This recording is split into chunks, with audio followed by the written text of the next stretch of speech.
J'ai fait l'université de Saint-Pétersbourg et j'ai commencé ma carrière scientifique à l'Académie des sciences de Russie.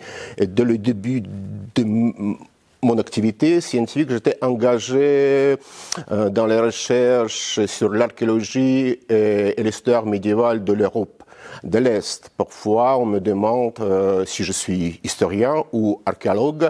Pour moi, cette question ne se pose pas, parce que c'est deux domaines de recherche complètement indissociables.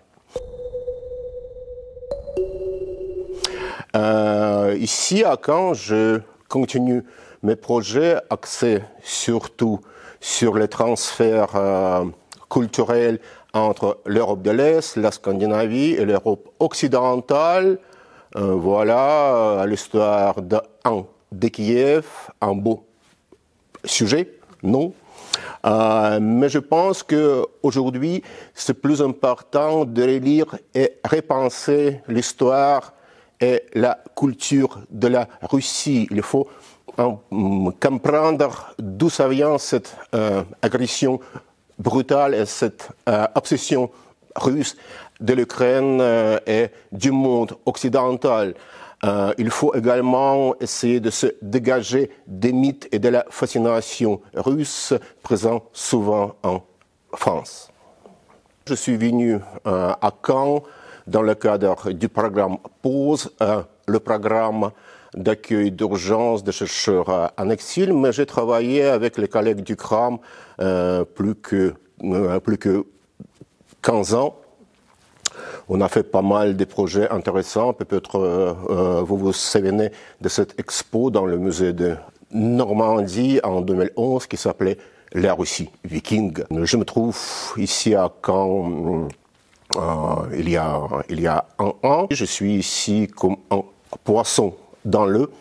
Je trouve que les bons pratiques de l'Université de Caen, c'est le travail très étroit entre les services et les laboratoires. Le contact permanent avec les étudiants me permet de rester en forme. Je suis déjà bien familiarisé avec les coutumes normandes. Voilà. Les perspectives, je ne les vois pas clairement. En plus, je ne me vois pas retourner en Russie. Pour le moment, j'attends une décision de la protection internationale qui me permettra de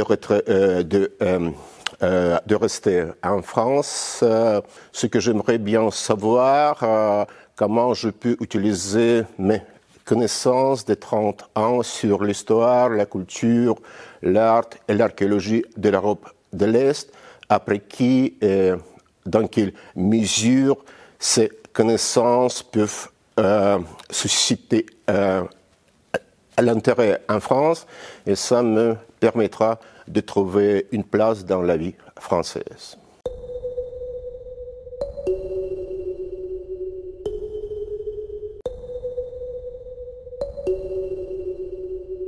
Merci. Il y a une chose qui peut être dite seulement en français. Je vous remercie.